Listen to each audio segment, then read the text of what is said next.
welcome to English Between with Teacher Amy and Mr. Ian Teaches English. Mr. Ian, I'm so glad you're here and that you've had me and invited me to do this because Mr. Ian is my teacher. I would say he's my English teacher. And so today we're going to be answering some common questions that we receive from learners.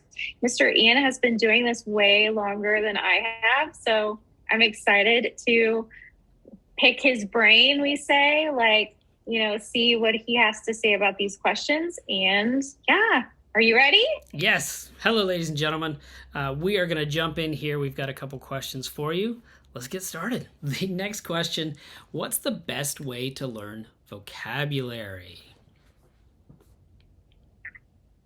What's the best way to learn vocabulary? Yes. So, I personally do not like memorizing vocabulary with flashcards. Do you like flashcards? No, I completely agree with you. I Right. think flashcards are a very boring way to learn vocabulary. It's horrible. And also when you do flashcards, there's this temptation to learn lots of words you probably don't need to memorize. Yeah. So what I prefer is learning naturally by doing a lot of reading and watching of television, lots of, consuming a lot of language, because that way you will be exposed to more high frequency words. Yeah. And you'll keep hearing them over and over again. Yeah, and also it's important that they are important to you in your life. If it's vocabulary that you're learning just for the sake of learning it, what's the point? But if you are a mechanic, then you should learn vocabulary about that. If you have kids, you should learn vocabulary about children. Make it personal, the stuff that you're going to use. And you run into that by watching shows that interest you, like you said, TV. Yeah. By reading books that interest you, not just a book. Yeah. So, I think that's a really great way because flashcards don't work. I also encourage students to learn vocabulary with a pronunciation. So TV's great for that because English spelling and English pronunciation is so weird that it's really important to hear the word correctly the first time you learn it. So. Yeah, that's a great point because I didn't think about that because especially with the flashcards, there's this temptation to just look at the word. Yeah. Especially if you're studying by yourself, if you have a flashcard app, you might just look and go flip without actually saying it. Yeah. And it's easy if you are saying it to get into the habit of saying it incorrectly over and over again, and you don't want that either. Yeah, that happens all the time in class. You hear a student say a word, and you're like, "What? What word? What word are you trying to say? Spell that for me, please." Yeah. Yep, exactly. That happens to me too all the time. Yeah. I love those tips. Yeah, and things that interest you, because also if you're reading stuff that interests you, that also means that is stuff that you will have conversations about, or you want to have conversations about, not just, being a mechanic or your kids, but maybe you want to make friends who speak English as their native language, and you have vocabulary to talk about your interests. Yeah. So that's a great way to do that. Super important. That was a good question. Yeah. All right. You ready for another one? Anything else to add? No, not for that. I think that's pretty well covered. I am. Hit me. All right, the next one. What's the difference between the present perfect and the past perfect? Another ideas? What's the difference question. I know a lot of what the difference questions are, but I guess that's how you learn. That's basically what my TikTok is right now, is what's the difference between everything. But yeah, I think you, Mr. Ian, you have a great way to explain the present perfect and past perfect, and I've stolen it.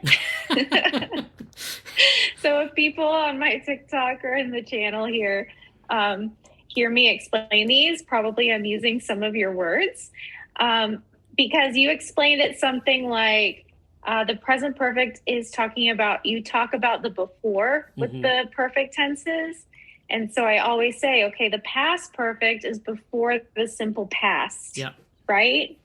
So I'll let you explain, because I don't want to take your words from you. No, that's okay. What do they say? Mimicry is the most sincere form of flattery, or something like that.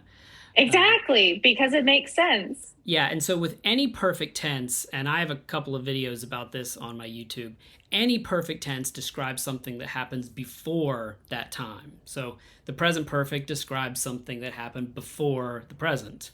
And the past perfect describes something that happened before a time in the past. And English tenses have these patterns. If you recognize these patterns, they're not so scary, because the perfect tenses can be a little scary, but they simply mean before something. So I've visited Nepal just means that I visited it before the present. We just don't know when. So yeah, that's the Exactly. explanation I use, and I think those patterns are important. Yeah. I'm seeing those. Yeah, I really like that for the past perfect, because it's hard for people to visualize. So, Yeah. Like if you have a timeline, what I'll do is I'll say, okay, here's the simple past. Mm-hmm. This is where we are right now, because you kind of have to put your brain in that spot. So Yeah. right there, the simple past, we're right here. Now, if we are in the simple past, how do we talk about something behind us? Yep. And that's where the past perfect comes in. I ate dinner I had already walked when I ate dinner yesterday, or something, because we're in the simple past. Yeah, you kind of change your perspective, and that's how I tell my students, past perfect, you're talking about something from the perspective of the past, not from here. So pretend you're in the past and go before that. Yeah. And the same goes with the future perfect. Mm-hmm. Yeah, any right? of the perfects do that. So you sort of imagine yourself. I take the example of my kids graduating high school. My oldest is 12 now, so today they're not graduated high school. But if I pretend I'm in the year 2050, then it will be before that time. But I have to change my perspective, change my ideas. Yeah, exactly. So my kids will have finished school in 2040. Whatever, yeah. I don't know when will our kids. I don't know. That's kind of school. scary to think, especially my young kids. Would be like, oh, that's many years in the future. I didn't even think would happen. Yeah, definitely. All right, another one here, and get this question all the time, are the titles. So Mr., Ms., Miss, and Mrs. I get this question all the time in class. So what's the difference, Teacher Amy? Yeah, so the big difference is with the women, right? Yes. Because men, it's easy. It's Mr. Ian. It's Mr. whoever. From the day I was born till the day I die. Don't have to worry about it. Yeah, just men or just Mr. But it's when we talk about women that it gets more difficult. So a married woman is Mrs. And Miss is a younger woman who's usually not married, or it can be an older woman sometimes too, right, Mr. It depends on your definition of older. It's usually more, yeah. Honestly, I have not seen Miss that much anymore. I see Ms. a lot more. Yeah, I see that too. MS. Yeah. Because the Ms. is much more common with much more common for like a more polite or more formal, respectful, but without talking about the woman's married age. Yeah, and I think sometimes people want to kind of get away from connecting women to their marital status. And so kind of like a man, it doesn't matter if I'm married or not, it's always the same. That MS title allows you to not really care about whether people are married or not. Just, she's a woman. So easier to take care of in that way. But I get this question all the time. And every year, because in class you call me Mr. Ian, every year somebody calls me Mrs. Ian. And right there, we stop the class. We're having a conversation about titles. We're gonna have a conversation. Yeah. We gotta figure this Yeah, out. again, men, Mr. And if you don't know for a woman, just use Ms. Yeah. Because sometimes you can't even tell. It's like, wait, are they saying Mrs. or Miss or Miss? The sounds, the pronunciation is so similar. Yeah, it is. That you know, the person won't even notice probably if you mess it up. Right. Yeah, I completely agree. And especially if you're learning English, it's not really going to be a problem. I don't think I've made anybody angry in the past by doing that. So, yeah. All right. Yeah. How do I improve my accent? Can I talk about this first, because I love this question? Go ahead. Go for it. My students ask me this all the time, and my number one answer is it doesn't really matter. You will always have an accent, and at least in America, Americans love accents. I'll correct my students' pronunciation if they say something completely wrong. Most of the time, it's just an accent. And especially in English, our accents change because of the vowel sounds that we make. So you might be pronouncing something that sounds great in English, but sounds a little unusual in American English, but it's still English. So I try to encourage my students to have confidence in the pronunciation they already have instead of trying to improve their accents. What do you think? Yeah. I say a similar thing. I usually, and I've gotten this question actually a few times recently, so it's on my brain. Mm-hmm. But one thing I always ask students is, what do you mean by what do you mean I want to improve my accent? Yeah. Do you mean I want to speak like an American? Does that mean you want to speak like a British person? We have 25 dialects in the US. What are you talking about? And so, and I think there's more in the UK. Oh, and yeah. So what I usually say too, the same thing, is it doesn't really matter. I tell people, if you have a passion and you want to improve, you want to sound American or you want to sound British, go for it. Have fun. So, you know, I enjoyed that when I was learning Spanish. Mm-hmm. But to think about, like you said, your accent is a part of who you are, your native language, and you'll probably always have it. Yeah. So why not just embrace that? And, you know, I always say, if people can understand you in your life and your jobs with the people you talk about, what more do you need? Yeah. We can't understand each other sometimes. So yeah, I mean, not true. You and me, not you and me. We understand each other, yeah. Mr. Ian. But just with Southerners, some Southerners, I am Southern. I'm quite Southern, but I still can't understand them sometimes. Yeah, if you go to a city that's kind of a little bit too small, and you're like, I know you're speaking to me, I know this is English, but I have no clue what you're talking about. Yeah. So that's usually my first question. What do you mean? That's a good challenge. I like that. And I've told my students before. Think about it. I saw this I think it was a meme that just said an accent is a sign of courage, and that's true. You know, like you are brave enough to learn a new language, to move to a new place, to try something new. So I think it's fantastic. All right. You ready for another one? Let's do it. All right. Which verb tenses are the most important? What do you reckon? Well, so you taught me this, actually.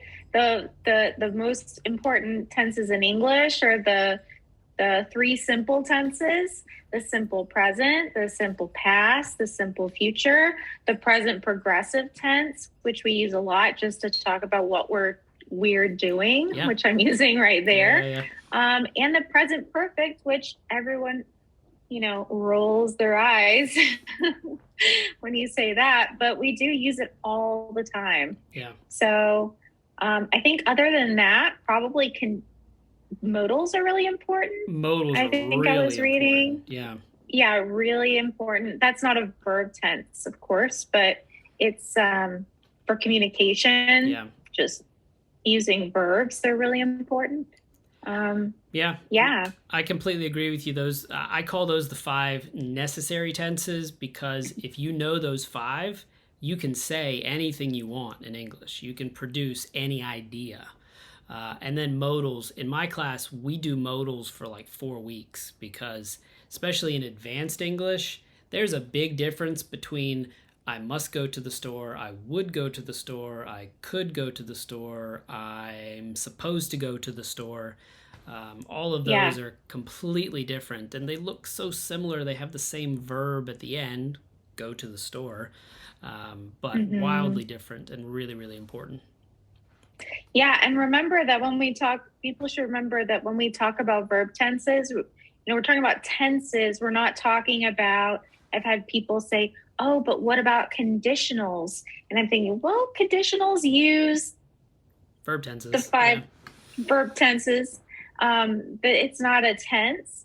But yeah, those are the great ones to focus on first, Yeah. especially. Well, let me ask you a question about that, because in the languages that I've studied, sometimes they have a conditional tense, where in English we use already made tenses as structures to create conditionals. But in your experience with languages, do some of the languages just have a conditional tense? You just use this tense to show conditions. Yeah, absolutely. In Spanish, that's basically what a lot of the subjunctive tenses are in Spanish, where I had this moment when I was learning Spanish where I was so excited because I thought, oh my gosh, I've uh, I've learned all the tenses in Spanish, and I got really excited, and then I realized, no, there's a present subjunctive tense too. There's a Mm, past subjunctive tense too, and so I had to learn those. But essentially, a lot of those the ways that they use those subjunctives can translate into how we would use conditionals, mm-hmm. I think. But it's a lot different, so it's hard to exactly compare. But Yeah, yeah. I think English treats conditionals very differently, because we use structures of, tenses that we already have, which changes things. Yeah.